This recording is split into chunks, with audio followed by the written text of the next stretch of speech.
So this is going to look at the drop shot. It's a fun shot. It's a shot you should enjoy playing. It's a shot that can be really damaging to your opponent. It's a shot where you can really make them suffer if you get it right. But on the flip side, it can go very wrong because it's got a risk element to it. It's got a slightly higher risk. When you're playing to the back, you're not really going near the tin. You're playing on that middle line or above. With the drop, you have to go low. You are trying to get that ball in low, near the tin, tucking the ball into the sidewall. And in essence, it's a touch shot. So when we talk about the drop, it's about touching the ball. It's about feathering the ball. It's very easy to go in and again, with bad grip and bad technique, to just not even want to play the drop because it's not available. But then also if you played with those bad technique and that bad grip, it just becomes so difficult and you're going to cause yourself more problems than not.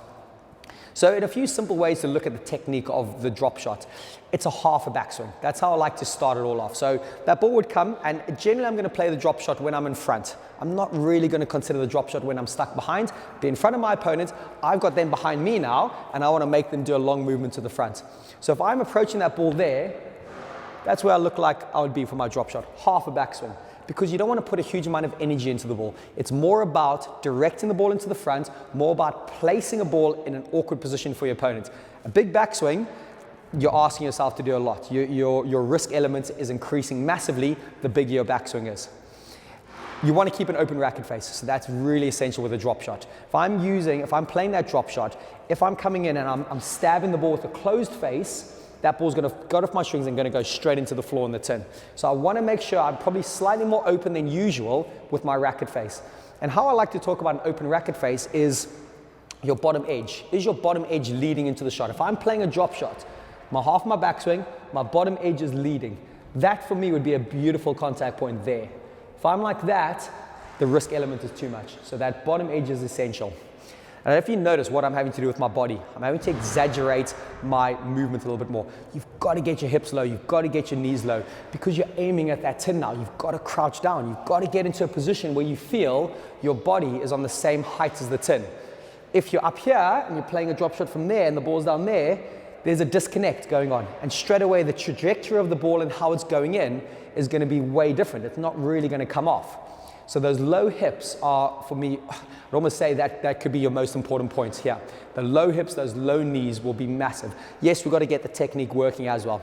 And then the final thing would be your follow through, the real directed follow through. So if I'm playing a backhand drop, I'd line myself up, I'd get into a nice low position, ball would be nice and silent with an open racket face.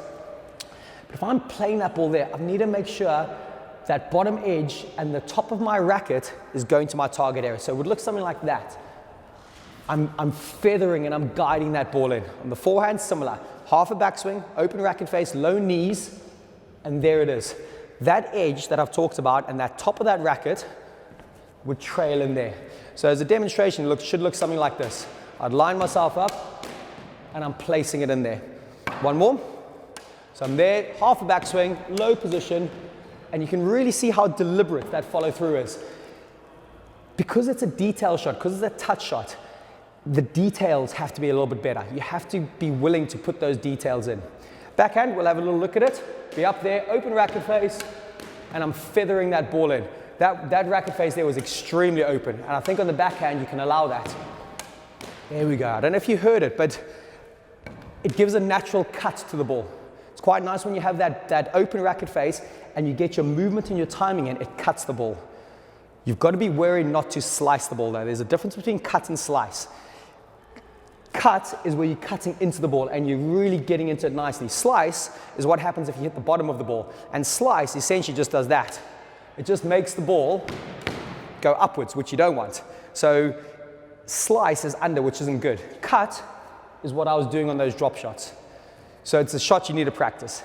I would say in the short term, you might slice the ball a bit too much, but that's fine. You'll get used to that.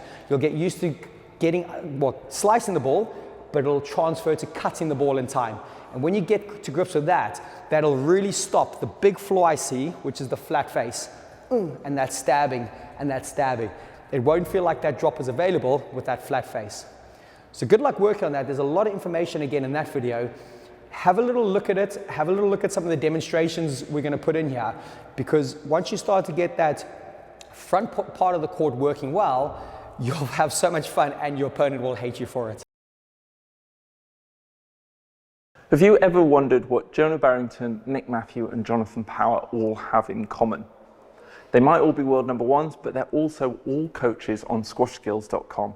Now, Squash Skills is the online training platform that's designed to give amateur players the insight and knowledge to take their games to a whole different level. So if you've been struggling with your game, or you're stuck in a bit of a rut, or you're wondering how to improve, we've got you covered. With over 4,000 videos from some of the biggest names in the sport, as well as the ultimate training app, complete with every single squash exercise under the sun, we're there to take care of you and ensure that you can improve your squash no matter what your level. We're so confident that we can improve your understanding of the game that we'll even give you a 14-day money-back guaranteed if you're not completely satisfied. So if you're looking to take your game to a whole new level in 2024, be sure to check out squashskills.com today.